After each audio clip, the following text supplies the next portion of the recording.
আসসালামু আলাইকুম। আমরা সনি A7 Pro একটা সেটআপ ডেলিভারি দিতে যাচ্ছি আবির ভাইয়ার কাছে।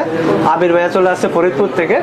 সো তার ইচ্ছে ছিল মোটামুটি বাজেটের, আঙ্কেল সাক্ষী আছে। এখানে মজার একটা কাহিনী হলো, তার বাজেট করছে হলো সে 1.8 অ্যাপারচারের লেন্সগুলো দিয়ে 50, 35, 85 এগুলো হলো 1.8 অ্যাপারচারের লেন্সটা দিয়ে সে মূল বাজেটটা করছে। কিন্তু আলটিমেটলি হলো কি, আসার পরে জি মাস্টারে শিফট করছে। আবির ভাইটা কি সত্য? জি মাস্টারে শিফট করছে। বাজেট নিয়ে খুব না হলো সম্ভবত 1 ঘন্টার মতো আমরা নেগোশিয়েট করছি যে এটা কমাবে, এটা বাড়বে, এরকম করতে করতে তো আলটিমেটলি আলহামদুলিল্লাহ ওনাকে পুরো সেটআপটা দিতে পারতেছি একদম সবকিছু সহ। G master lens 50, A7 IV, বিল্ডক্সের 24, সনি 85, RS4 এবং LC500R সবকিছু সহ আবির ভাইয়াকে বুঝিয়ে দিচ্ছি। ভাইয়া অনুভূতিটা কিরকম? অনুভূতি অনেক ভালো। আর সব থেকে বড় কথা হচ্ছে আমি বাবাকে ধন্যবাদ জানাই যে তার কারণে আজকে আমার এই সুন্দর আয়োজনের সাক্ষী হইতে পারছি এবং প্রত্যেকটা ছেলের